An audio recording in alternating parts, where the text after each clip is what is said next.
Hi there! If you're new to TFT and you see the mage trade, you might think to yourself, well, that doesn't make a lot of sense. Why does 7 mages only give 25 AP? Isn't that really bad? I mean, I'm used to sorcerers or arcanists giving almost like 100 AP. Why is a 7 mage trade, which is pretty far into the trade, only give 25%? Well, it turns out there's a very good reason for this, which is what I'm going to reveal to you in this video.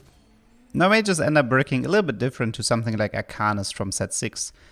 So if you're running 3 mages, you're going to end up with a decreased ability power, but it's kind of getting compensated by having the ability to cast again. Now if you're running 5 mages, then you get your base ability power and you have the benefit of being able to double cast. But it becomes more interesting if you go deeper into the mage trade. So 7 mages read that your modified total ability power is now 125%. And this does not mean that you get 25% ability power on top of your normal 100. No, this is your base ability power. So if Vladimir, for example, in a 3 mage setup ends up not having any items, then he would have a 75% modified ability power. This means if he would normally deal 100 damage, instead he would deal 75 damage because 25% of that is getting subtracted, but then he would cast again, so it's 2 times 75%. Which is obviously still better than casting only a single time, but you know, the spell is weaker. This also has consequences for an item like Rabadon, because the Rabadon itself only gives 75% of its value.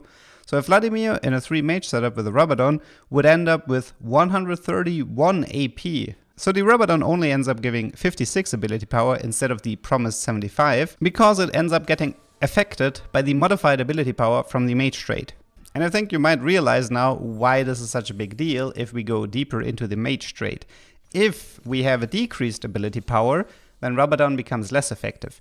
If we have an increased modified ability power, then Rabadon becomes more effective. So for example, if we are running 7 mages and we give a Vladimir a Rabadon, then he would have a total of 219 ability power, and the Rabadon would end up giving something close to 94 ability power. So the effectiveness of the item ends up getting increased by 25%. This pretty much means that if you're going vertical with mages, then everything that is able to give AP will become much more effective. You know, like the Rise Guild trade buff, or every item that has to do with ability power, everything is going to become more effective. So don't be fooled by that number from the trade.